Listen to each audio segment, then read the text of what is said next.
Hello students, welcome to equilibrium science hub.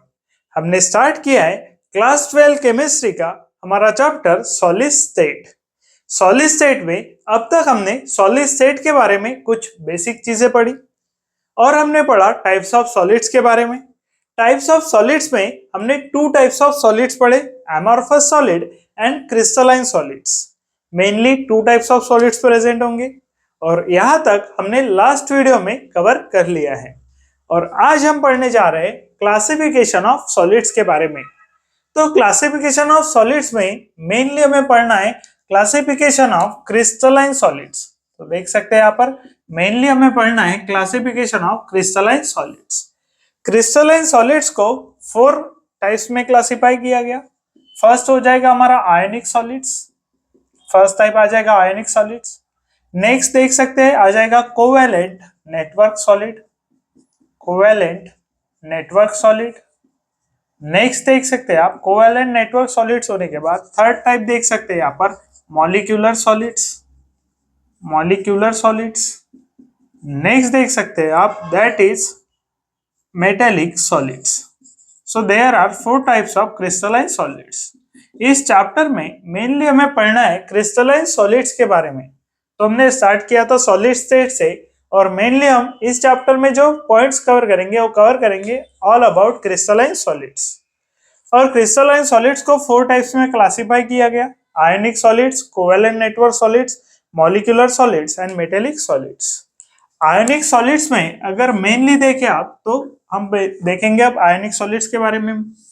Ionic solids में ही देखेंगे, name इसके नाम पर से देख सकते हैं इसमें प्रेजेंट है आयंस। तो जो सॉलिड्स चार्ज्ड आयन से बना है, जो सॉलिड बना है चार्ज्ड आयन से, उसे कहेंगे हम आयनिक सॉलिड्स। अब चार्ज आयन क्या होता है? तो mainly 2 types of charged ion होंगे, that is cation and anion. 2 types of charge ion होते हैं, कटायन एंड अनायन। अब कटायन होता है पॉजिटिवली चार्ज आयन, अब देख सकते हैं कटायन होता है पॉजिटिवली चार्ज आयन एंड अनायन होता है निगेटिवली चार्ज आयन। तो देख सकते हैं आयनिक सॉलिड्स जो नाम पर से देख सकते हैं इस नाम में ही प्रेजेंट है ion. Ion means there are 2 types of charged ions. Ions mean आ गया हमारा चार्ज्ड आयंस और there are 2 types of charge ion, cations and anions. Cation mainly carry करता है negative charge and anion carry करता है positive charge. और इन दोनों के फोर्स ऑफ अट्रैक्शन से देख सकते हैं इन 2 चार्ज ऑफ आयन, ये जो 2 चार्ज आयन है इनके इलेक्ट्रोस्टैटिक फोर्स ऑफ अट्रैक्शन से, electrostatic force of attraction present होगा, electrostatic force of attraction present होगा between charge ion, electrostatic force of attraction present होगा बिटवीन 2 चार्ज आयन। और इनके फोर्स ऑफ अट्रैक्शन से जो सॉलिड बनेगा उसे कहेंगे हम दैट इज आयनिक सॉलिड। तो यहाँ पर एग्जांपल देख सकते हैं, फर्स्ट हम एग्जांपल देखेंगे, बाद में और प्रॉपर्टीज देखेंगे फॉर आयनिक सॉलिड्स। अब यहाँ पर एक सॉलिड देख लिया हमने NaCl, हमारे डेली लाइफ में यूज होने वाला सॉल्ट है या फिर सॉलिड है। अब देख सकते हैं NaCl इज अ सॉल्ट, जो टेबल सॉल्ट हम यूज करते हैं डेली लाइफ में, NaCl सोडियम क्लोराइड जो हर सब्जी में डलता है, नमक हम उसे कहते हैं। तो ये सॉल्ट जो है, नमक जो हम डेली लाइफ में यूज करते हैं NaCl, देख सकते हैं आप डेली लाइफ में जो NaCl आप यूज करते हैं वही हो जाएगा हमारा एग्जाम्पल फॉर आयनिक सॉलिड्स। अब डेली लाइफ में हम सब्जी में वगैरह में डालते हैं सॉल्ट को, नमक को, वही होता है हमारा NaCl। अब NaCl फॉर्म कैसे हुआ है? तो देख सकते हैं Na positive and Cl negative के between, Na positive and Cl negative के बिटवीन फोर्स ऑफ अट्रैक्शन होगा। अब Na पॉजिटिव कैसे फॉर्म हुआ? तो Na फर्स्ट देखना होगा हमें, Na इज 2,8,1। जो Na का इलेक्ट्रॉनिक कॉन्फिगरेशन होगा वो होगा 2,8,1 और लास्ट शेल में इलेक्ट्रॉन देख सकते हैं 1 इलेक्ट्रॉन प्रेजेंट है।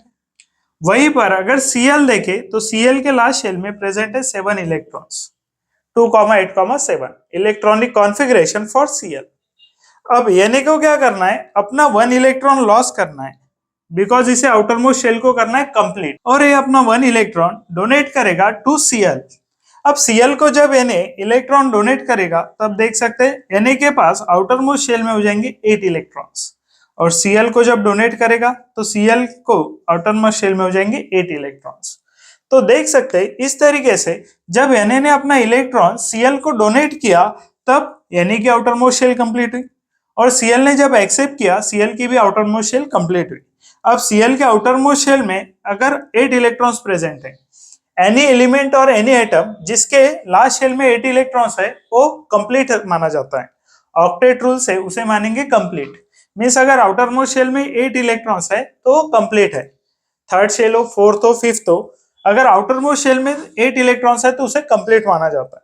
तो यहाँ पर Na ने अपना 1 इलेक्ट्रॉन लॉस करके Cl को जब दिया तो Cl भी कंप्लीट हो गया और Na भी आउटर मोस्ट शेल कंप्लीट हुई।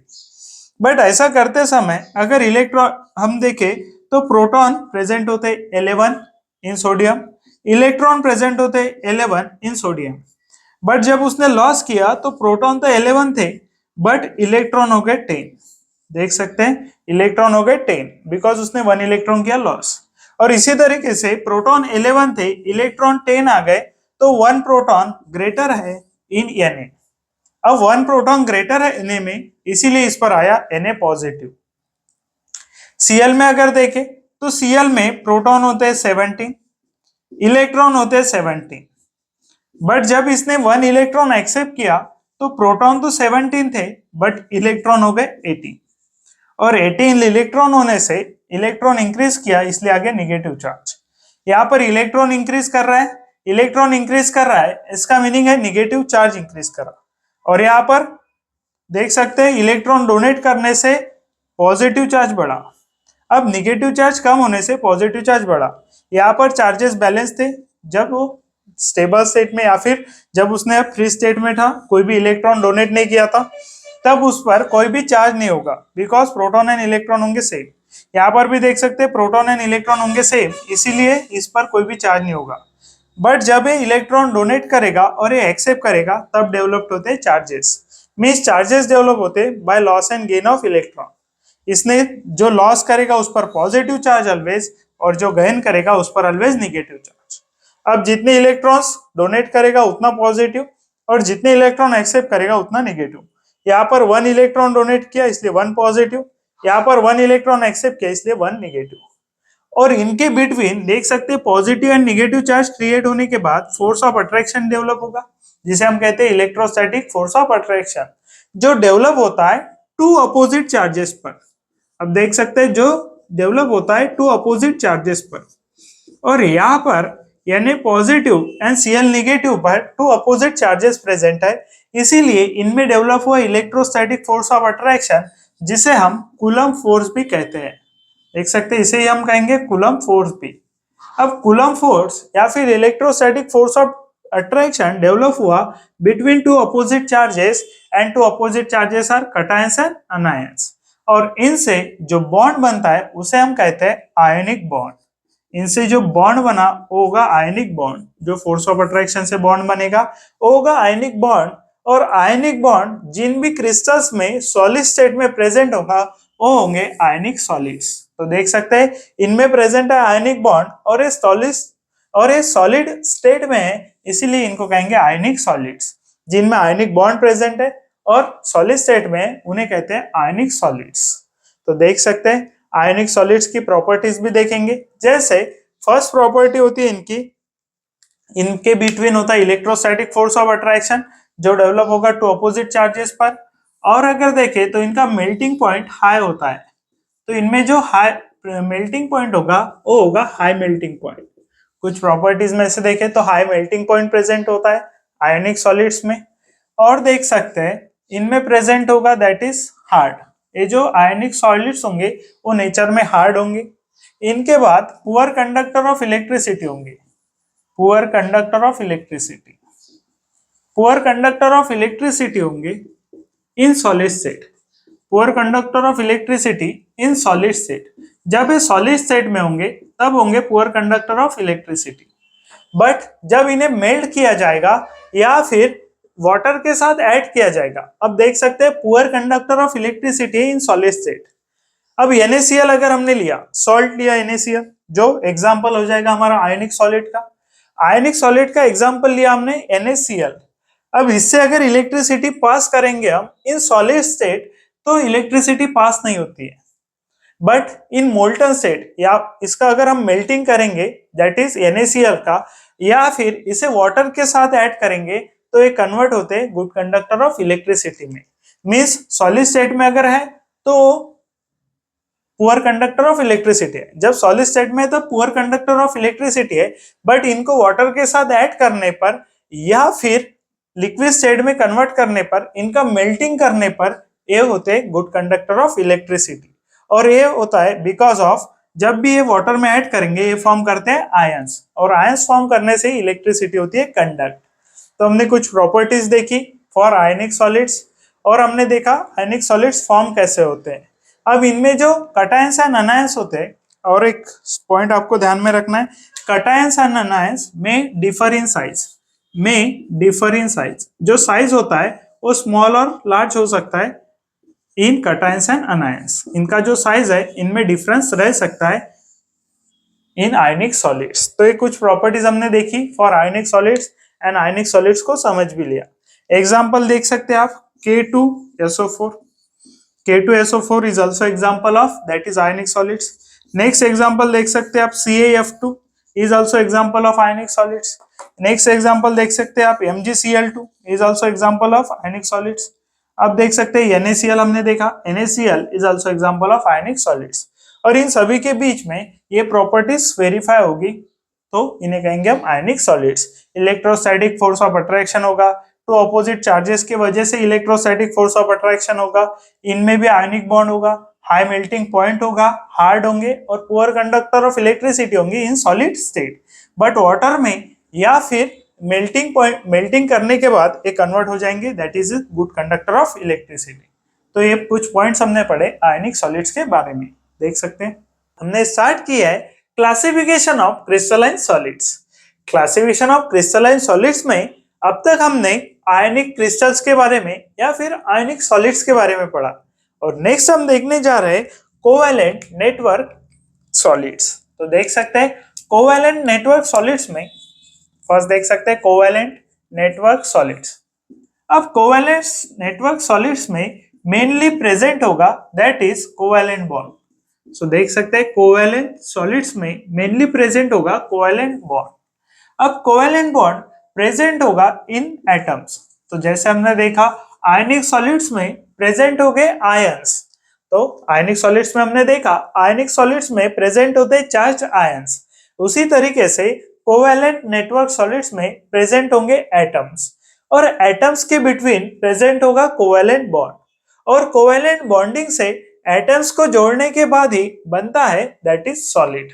अब कोवैलेंट बॉन्ड्स को एटम्स को कोवैलेंट बॉन्ड से जोड़ने के बाद बनेगा थ्री डायमेंशनल स्ट्रक्चर, और थ्री डायमेंशनल स्ट्रक्चर को ही हम जो थ्री डायमेंशनल स्ट्रक्चर बनेगा आफ्टर बॉन्डिंग एटम्स को कोवैलेंट बॉन्ड से बॉन्डिंग करने के बाद जो थ्री डायमेंशनल स्ट्रक्चर बनेगा एक जायंट मॉलिक्यूल तैयार होगा, और जायंट मॉलिक्यूल ही होगा हमारा सॉलिड। तो थ्री डायमेंशनल स्ट्रक्चर में जो जायंट मॉलिक्यूल फॉर्म होगा वही होगा हमारा कोवैलेंट सॉलिड। तो देख सकते हैं यहाँ पर सिंगल मॉलिक्यूल बनेगा कोवैलेंट सॉलिड का, और देख सकते हैं और ये बनेगा by covalent bonding between the atoms में जब कोवैलेंट बॉन्डिंग होगी तब थ्री डायमेंशनल स्ट्रक्चर बनेगा जो एक जायंट मॉलिक्यूल होगा, और वही होगा हमारा कोवैलेंट सॉलिड जो एक सिंगल मॉलिक्यूल के फॉर्म में बनेगा। तो देख सकते हैं इस तरीके से फॉर्म होता है कोवैलेंट सॉलिड। अब कोवैलेंट सॉलिड की कुछ प्रॉपर्टीज अगर देखें तो इनका भी मेल्टिंग पॉइंट हाई होता है, तो इनमें प्रेजेंट होगा हाई मेल्टिंग पॉइंट। अब देख सकते हैं high melting point. Second point अगर देखें तो कोवैलेंट सॉलिड्स भी होते हैं poor conductor of electricity. Covalent solids भी होते हैं poor conductor of heat and electricity. होंगे कोवैलेंट सॉलिड्स। नेक्स्ट पॉइंट अगर देखें तो देख सकते हैं यहाँ पर नेक्स्ट पॉइंट हम देख सकते हैं ये होते हैं हार्ड। अब कोवैलेंट सॉलिड्स भी होते हैं very hard and most incompressible. तो देख सकते हैं हार्ड तो होंगे ही और होंगे most incompressible in all solids. सभी सॉलिड्स में इनकॉम्प्रेसिबल सॉलिड अगर देखें तो होंगे that is covalent solid. Most incompressible and very hard solids होते हैं कोवेलेंट नेटवर्क सॉलिड्स। इनमें मेल्टिंग पॉइंट हाई होता है, poor conductor of heat and electricity होंगे, very hard and most incompressible solids होते हैं कोवेलेंट नेटवर्क सॉलिड्स। तो हमने देखा कुछ प्रॉपर्टीज के बारे में, that is high melting point, और इनमें बॉइलिंग पॉइंट भी होगा high, high melting and high boiling point present होगा कोवेलेंट सॉलिड्स में। तो देख सकते हैं high boiling point, poor conductor of electricity होंगे और हीट होंगे, वेरी हार्ड होंगे और मोस्ट इनकॉम्प्रेसिबल, जिन्हें कॉम्प्रेस करना ऑलमोस्ट इम्पॉसिबल होगा, ऐसे होंगे कोवेलेंट नेटवर्क सॉलिड्स। तो देख सकते हैं ये पॉइंट्स देखे हमने कोवेलेंट नेटवर्क सॉलिड्स के बारे में। अब एग्जांपल भी देख सकते हैं आप कोवेलेंट नेटवर्क सॉलिड्स के। एग्जांपल में देख सकते हैं diamond is an example of covalent network solid. और एग्जांपल अगर देखें तो SiO2 is also an example of covalent network solids. तो एग्जांपल को आपको ध्यान में रखना है for covalent network solids and properties को भी आपको ध्यान में रखना होगा। देख सकते हैं